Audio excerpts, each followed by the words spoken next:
I reached the age of 34. My birthday invitation stated that dinner would begin at 6 o'clock in the evening. No gifts were requested, only the pleasure of company. By 6:45, I noticed that no one had arrived. At 7:12, my sister sent a message saying, "It is too far to drive just for a birthday." My mother added, "Maybe next weekend. We are very tired." I did not argue or protest. Instead, I logged into the account I had set up for the Martin Family Relief Foundation 2 years prior, updated every authorized contact except myself, then sent a brief email announcing that as of today, I was suspending all support. At midnight, my sister called me 12 times. Shortly after, a push alert lit up my phone, and its content completely altered my next step. At 6 p.m. sharp, I sat at the head of the table wearing a proper button-down shirt that still had the dry cleaning tag attached. I poured a glass of wine, a gentle Cabernet with earthy warmth. I was not expecting confetti or decorations. I did not want a fuss. Lighting the final tea light, I stepped back to take one last look at the table. The white ceramic plates with golden edges were a gift from my aunt, who had passed away last year and reserved solely for special occasions, like this one was meant to be. I had prepared everyone's favorite dishes. My mother enjoyed my lemon-roasted chicken. My sister used to request my rosemary potatoes whenever she went through a breakup. For my cousin Jake, I made that peculiar spinach dip, which he always pretended not to care for but quietly devoured without saying a word. The evening was supposed to be a time for warmth and connection, yet the silence was deafening. I only wanted presents. I never asked for gifts. I even mentioned it on the invitation. No gifts, just your presence. That was all. By 6:15, I began checking my phone. A few read receipts, a heart reaction to the invite. No messages saying on my way, no mention of being stuck in traffic, nothing at all. By 6:30, the food was getting cold and my jaw was clenched tightly. My stomach twisted in that familiar way it always does before facing something disappointing.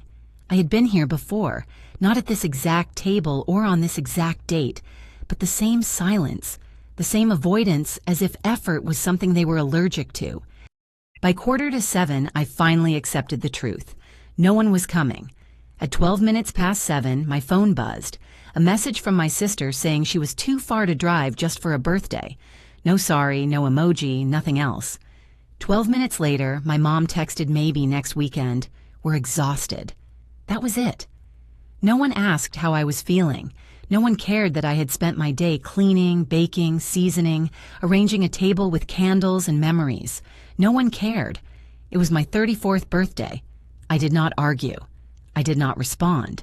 I simply stood alone in my quiet apartment and walked over to my laptop, logging into the foundation account I had set up 2 years ago, the one I quietly used to send money, pay bills, cover emergencies.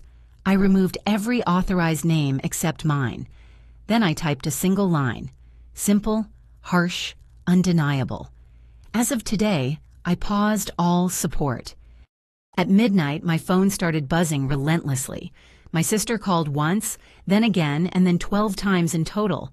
But it was. The alert that came through at 12:47 in the morning made me freeze mid-drink. Its message altered everything instantly. It said, "Bank transfer declined due to insufficient authorization." Below this was the name on the account, Martin Family Relief Foundation. Then I saw the sender. It was Karen Martin, my mother. She had just attempted to send $3,200. The same woman who refused to drive far for her daughter's birthday dinner. I dropped heavily onto the edge of the couch. The wine in my glass sloshed onto my pants. My hands trembled with anger, not shock. In that moment, the illusion fell away completely. The fragile structure collapsed. My role in this family had always been clear provider, problem solver, invisible support. They never celebrated me. They simply relied on me. 2 years earlier, when Dad's heart attack destroyed their savings, I was the one who quietly acted. No questions asked, no criticisms given. I created a fund under my name, linked it to my business account, and began directing money every month. They called it the family buffer. To them, it was an ATM with emotional accounting. When Emma, my sister, was fired for the third time because she couldn't fit into corporate life, I covered her rent. When my mother's car broke down on the way to Bridge Club, I wired $600 within an hour. When my cousin Jake wanted to rebuild his credit, I co-signed a small loan. I have seen none of that money returned, not even a simple thank you note. And do you know what is worse? They never cared to ask how I was feeling. Not once. Not while I was logging 70-hour weeks to meet my key performance indicators and maintain my position as senior project lead. Not when I canceled vacations to send urgent money transfers. Not when I started taking anxiety medication just to fall asleep because I dreaded receiving a text saying, "Need help at 2 a.m." Again. I recall a specific moment that etched itself deeply into my memory. Last Thanksgiving, I was unable to go home due to a work emergency. I video called everyone from my empty office, a tray of Chinese food sitting in front of me. They passed the phone around like it was a nuisance. Emma waved with a glass of wine in hand and said, "Workaholic vibes as always." I joked, "Did you save me a plate?" My mom laughed and replied, "Alexandra, baby, you're not really a food person." That was my spot. Useful, but not loved or noticed. I replayed those scenes while staring at the failed transfer screen and then checked the transaction history. My stomach churned.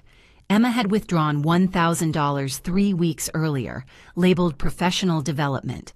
That was the same weekend she posted bikini photos from Cancun captioned, "Find me where the Wi-Fi and the vibes are rich."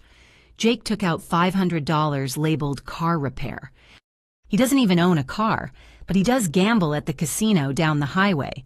My mom had arranged a recurring grocery transfer of $320 every 2 weeks, and it had been sent like clockwork since March. I ended up paying more to... I realized they hadn't forgotten my birthday. They chose not to come because they didn't need me for happiness, but for utility. When I stopped serving a purpose, I became expendable. I stood up and grabbed the printed bank statements I kept meticulously organized in a folder labeled Family Trust. I had recorded every transaction, every favor, every dollar drained from my account under the guise of love. But love should never leave you empty inside. At exactly 10:03 a.m., I sent individual emails to each of them, no group messages, no softening the blow. The subject line was consistent and direct. I wrote, "You have withdrawn more than money. You have exhausted my time, my energy, and my happiness.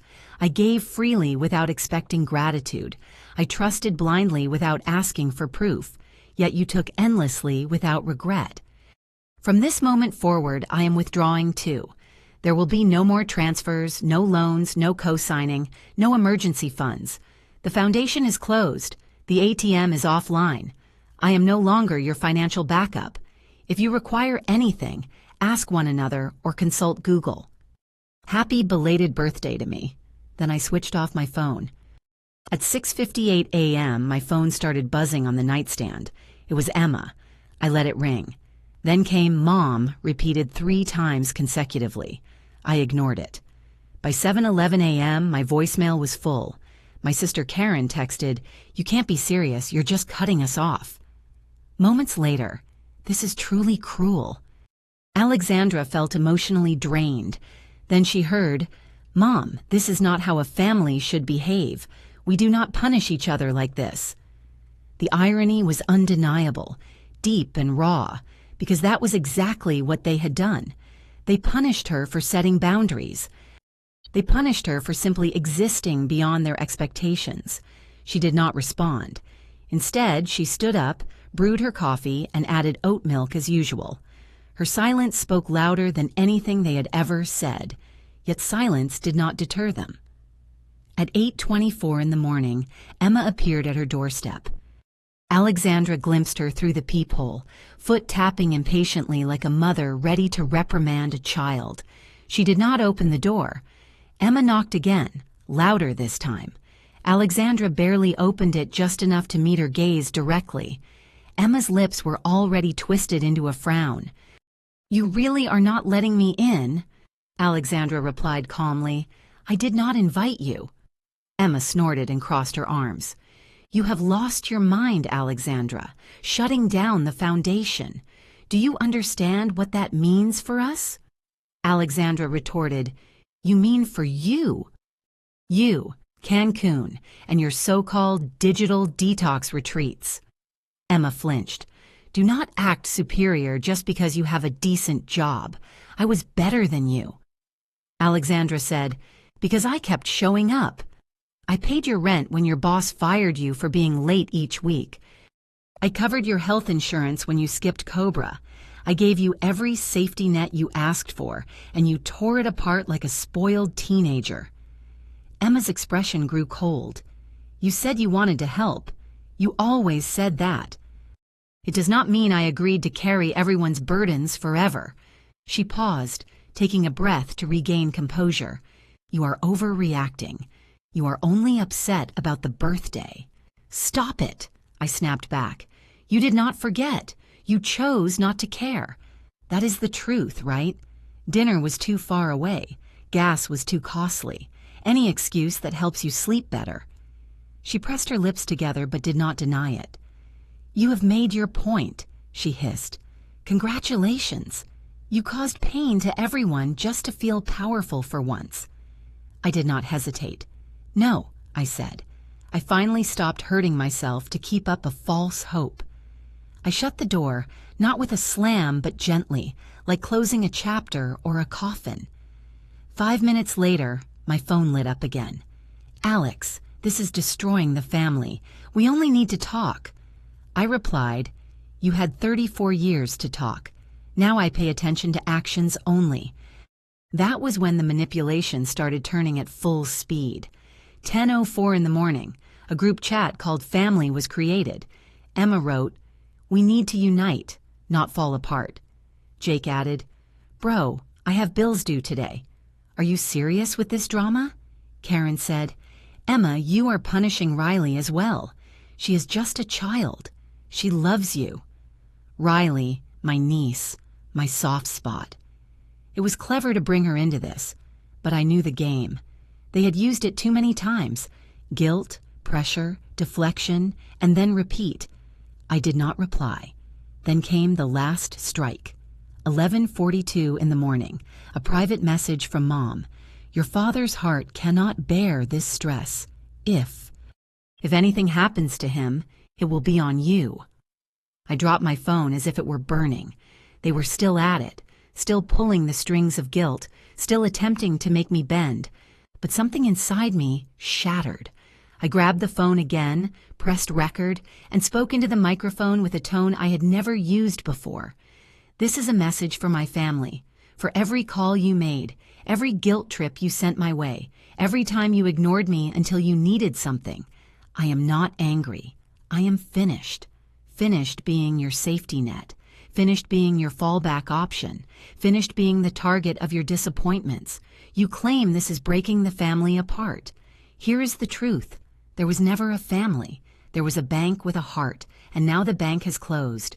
I owe you nothing. Not an explanation, not a response, not another thread.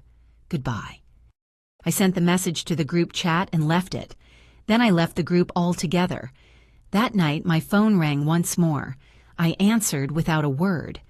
Emma's voice trembled through the line, desperate.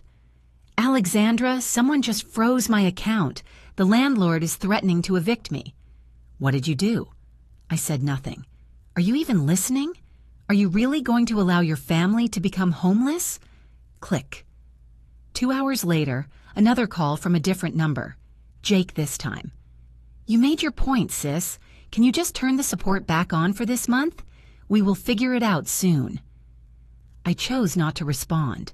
By midnight, they had called 27 times. My apartment remained quiet and calm. I poured myself another glass of wine, switched on some jazz, and observed the city lights flicker through the window.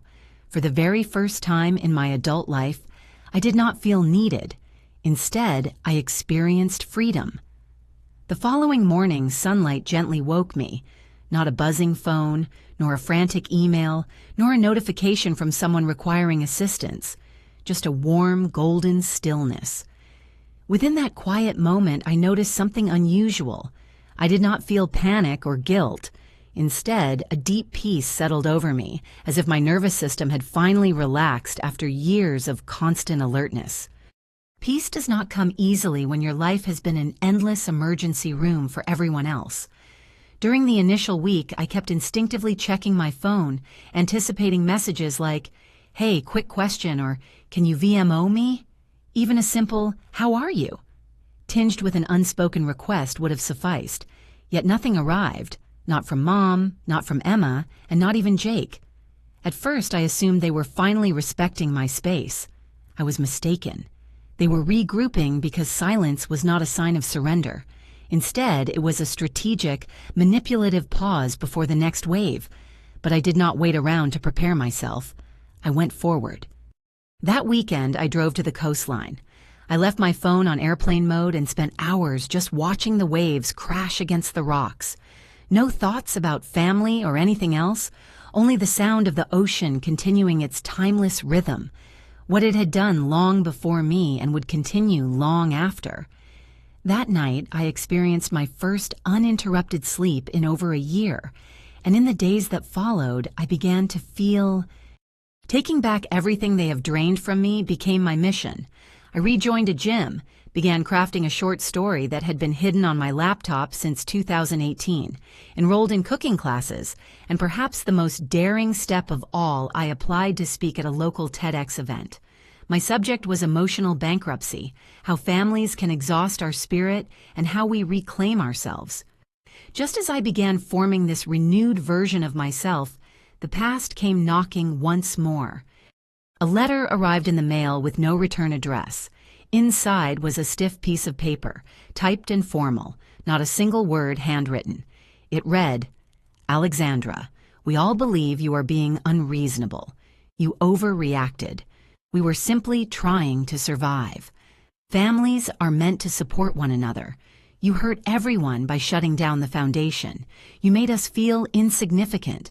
We felt excluded. Is that what you wanted? Perhaps you have forgotten your roots. Just think about that." There was no affection, no apology from Mom, only shame printed in size 14 font. Without hesitation, I fed the letter into the shredder. Yet something surprising occurred 3 days later. My doorman called to inform me that a woman was waiting for me downstairs, claiming to be my cousin. Cousin? I had not seen Tiffany in more than 10 years. She was the other black sheep of the family, marked by tattoos and blunt honesty, the one who had dared to expose my mother's hypocrisy during a Thanksgiving in 2011 and was promptly banned from all future family events. I had heard nothing from her since. Now she was standing in the lobby wearing combat boots and a leather motorcycle jacket. Holding a file folder, she greeted me with, "Hey, Alex," as I stepped outside. "I am not here to ask for money." A genuine laugh escaped me, the first in several weeks. She stayed with me in my apartment for more than an hour. We exchanged stories, frustrations, and jokes. Then she slid the folder toward me. Inside were screenshots, emails, and bank statements. Emma, Jake, even my mother. They all had been taken from the foundation improperly. Instead of using the funds solely for emergencies, they were billing reimbursements to a secondary account. Tiffany uncovered this while working at the accounting firm once associated with my cousin Jake. A shell account appeared under Alexandra M. Family Trust Extended. It carried my name, but I never set it up.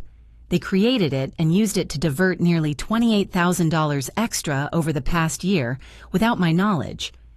Tiffany had carried out the forensic investigation out of both curiosity and revenge. "I have despised how they treated you," she said, "but this is outright criminal." I sat there, my hands trembling. I wanted to feel anger, but instead, a sense of closure washed over me. This was the evidence I didn't realize I needed. They had not only deceived me, they had stolen from me, all while wearing false smiles. Tiffany offered to assist with filing charges. She had connections, legal guidance, and even knew a college investigative journalist who would jump at this scoop. Yet I did not desire a legal battle. I wanted a cleaner solution. Opening my laptop, I wrote one sentence. "As of today, Alexandra M. is not responsible." Regarding debts accumulated under deceitful family approval, legal representation has been secured. I informed the family discreetly. Subsequently, I contacted the tax authorities quietly and anonymously, providing all necessary evidence. Approximately 2 weeks later, I received a voicemail from Emma, her voice shaking. She said, "Alexandra, we are under audit. Someone reported us. Jake is panicking. Mom is in tears. Was it you?" I erased the message and planned a weekend getaway to Denver where I delivered my TEDx presentation to an audience who applauded as if I had given them their own key to freedom. During the talk, I shared how I financed every falsehood, how I confused generosity with love, and how I ultimately decided to prioritize myself. As I left the stage, a young woman in the front stood up and said, "Thank you. I never realized I could stop. Neither did I until now." It has been just over 6 months.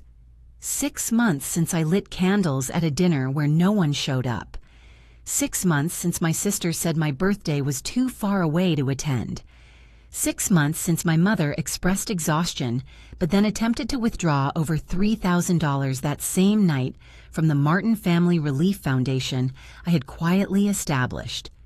6 months since I firmly said enough. During this period, I have not communicated with any of them. Not with Ella, not with Mom, nor with Jake. Yet I have never been so frequently contacted. Even group chats I left continue to buzz without my involvement. I have received passive-aggressive voicemails, letters filled with guilt and veiled threats, muffled sobs from Mom over the phone, and furious messages from Jake's girlfriend accusing me of ruining a family. Heritage and shame should go hand in hand. Heritage? You mean the fraudulent account created using my name from which $28,000 were stolen? Absolutely. I broke down what was constructed with guilt, and I would do it again because I did not just walk away from them. I walked towards myself for the very first time as an adult. I feel like I inhabit my own skin, not wearing some emotional uniform they dressed me in. The reliable one, the cash machine, the martyr. Looking for closure? This is what closure truly means. Emma's eviction notice became part of the public record 2 months ago. Apparently, her landlord did not consider her spiritual retreats and wellness blogs as valid collateral for the rent she failed to pay. She attempted to contact me through a mutual acquaintance.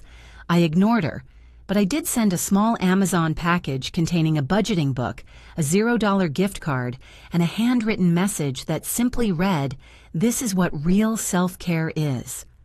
Jake. The last update I have is the IRS flagged his fake consulting deductions and froze his accounts. I did not pursue legal action.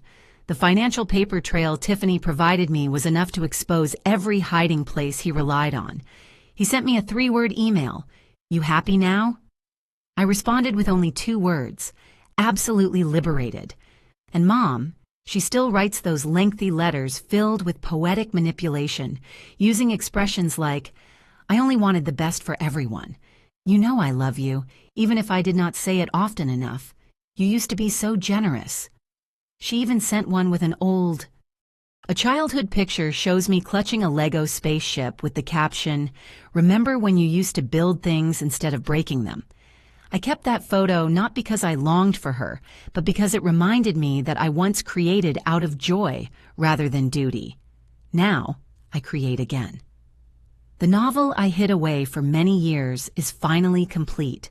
Its title is Dinner at 6, Story of Conditional Love. My publisher shared that it moved them to tears and seemed like a revolution disguised as a confession. Here is the surprising part. The book is dedicated to 2 individuals and Melanie Aya's former best friend. Years ago, I quietly sent her $500 so she could escape a harmful relationship. Today, she lives in Portland with her wife and their daughter. Out of nowhere, she emailed me saying, "That money saved my life. Your silence spoke louder than their noise." Then there is Ken Riley, my niece, the sole innocent spirit caught in the chaos. She mailed me a letter on lined paper with a rainbow sticker sealing the envelope. She wrote, "I miss you." Mommy says you are not angry anymore, but she still cries. Will you ever come back? If I bake your favorite cookies, would that help? It broke my heart, but I chose not to return. Instead, I sent her a copy of The Little Prince, marking passages about taming, love, and responsibility. Inside, I wrote, I will always be here, just not always where you expect.